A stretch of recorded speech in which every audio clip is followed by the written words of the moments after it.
26 नवंबर 2008। ये सिर्फ एक तारीख नहीं थी, ये वो रात थी जब भारत की सबसे सुरक्षित मानी जाने वाली सिटी पूरी दुनिया के सामने बेबस खड़ी थी। सवाल ये नहीं है कि 26/11 आ कैसे गया, सवाल ये है इतनी वार्निंग्स मिलने के बाद भी इसे रोका क्यों नहीं गया। अगर सिर्फ एक कॉल को सीरियसली लिया जाता तो 166 लोग आज जिंदा होते। आज की ये कहानी आतंकवाद से भी ज्यादा सिस्टम फेलियर की कहानी है। उस शाम मुंबई बिल्कुल नॉर्मल थी, लोकल ट्रेनें भरी थी, कैफे हंसी से गूंज रहे थे और होटल गेस्ट से पैक्ड थे। किसी को अंदाजा नहीं था कि अरब सागर से मौत चुपचाप शहर की तरफ बढ़ रही है। शाम ढलते ही बड़वार के पास स्पीड बोट से कुछ लड़के उतरते हैं, आम कपड़े, आम चेहरे, लेकिन कंधों पर भारी बैग। एक लोकल आदमी भरत तामोर को कुछ गलत महसूस होता है। वो सवाल करता है, जवाब गोलमोल मिलते हैं। फिर एक लड़का चिल्लाता है, अपने काम से काम रखो।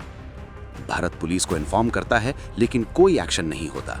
यही नेग्लिजेंस बाद में इतिहास की सबसे बड़ी चूक बनती है। वो लड़के दो दो के ग्रुप्स में बढ़ जाते हैं। टारगेट्स क्लियर थे, Taj hotel, Oberoi Trident, Leopold cafe, CST railway station, Nariman house. हर जगह बस कुछ किलोमीटर की दूरी पर एक well rehearsed death map. CST, जहां हर मिनट हजारों लोग होते हैं। अचानक AK-47 की आवाज, ग्रेनेड्स, चीखें। लोग समझ ही नहीं पाए कि ये ड्रिल नहीं, ये रियल है। रेलवे पुलिस के पास सिर्फ रिवॉल्वर्स थे। एक कर्मचारी विष्णु दत्ताराम अनाउंसमेंट करता है, स्टेशन खाली करें। उस एक अनाउंसमेंट ने कई जिंदगियां बचा ली, लेकिन एक घंटे में 58 लोग मारे जाते हैं। कुछ ही मिनट बाद Leopold cafe, foreigners, friends, laughter और फिर अंधाधुंध फायरिंग। ये कैफे इसलिए चुना गया क्योंकि ये फेमस था, कैमरा अटेंशन गारंटीड थी। आतंक का बिजनेस हमेशा पब्लिसिटी चाहता है। ताज होटल सिर्फ एक बिल्डिंग नहीं था, ये भारत की आइडेंटिटी थी। हमले के वक्त होटल फुली बुक्ड था, foreign delegates, business leaders, high profile guests. आतंकियों का मकसद साफ था, मैक्सिमम ग्लोबल इम्पैक्ट। इसी ताज में गौतम अडानी भी मौजूद थे। एक लास्ट मिनट मीटिंग कॉल उनकी जान बचा लेती है। कभी कभी इतिहास सेकंड से बदल जाता है। नरीमन हाउस एक यहूदी सेंटर था। आतंकियों का प्लान था इजरायली हॉस्टेजेस लेकर ग्लोबल प्रेशर बनाना।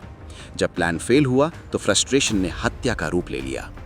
चलती टैक्सियां, ड्राइवर्स को बातों में उलझाया गया, बॉम्ब्स लगाए गए। मुंबई अब सिर्फ टारगेट नहीं थी, मुंबई मैसेज बन चुकी थी। ATS चीफ हेमंत करकरे खुद फ्रंट लाइन पर थे। कामा हॉस्पिटल के पास एम्बुश होता है, AK-47 बनाम ड्यूटी पिस्टल्स। 3 सीनियर ऑफिसर्स देश के लिए शहीद हो जाते हैं। ये सिर्फ हमला नहीं था, ये वार्निंग थी। ASI तुकाराम ओमलिन निहत थे आतंकी की गन पकड़ लेते हैं। 23 गोलियां, लेकिन ग्रिप नहीं छोड़ते। उनकी वजह से अजमल कसब जिंदा पकड़ा जाता है। एक आदमी पूरे इन्वेस्टिगेशन की नींव बन जाता है। डिले के बाद NSG मुंबई पहुंचती है। Taj, Oberoi, Nariman, 3 simultaneous war zones. Media live telecast कर रही थी। हैंडलर्स पाकिस्तान से आतंकियों को डायरेक्शंस दे रहे थे।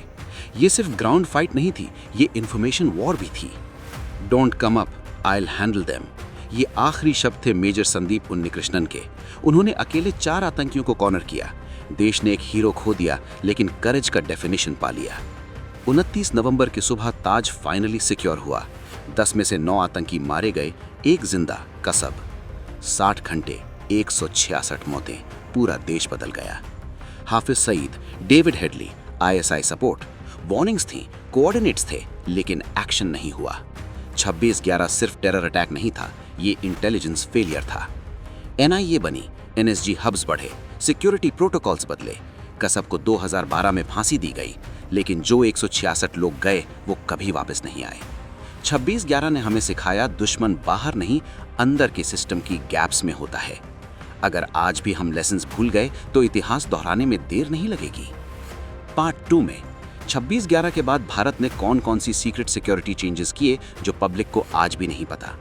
अगर आपको ऐसी अनफिल्टर्ड रियल डॉक्यूमेंट्रीज पसंद हैं, अनसीन वर्ल्ड को सब्सक्राइब करें, लाइक करें, क्योंकि सच अनकंफर्टेबल होता है, लेकिन जरूरी भी।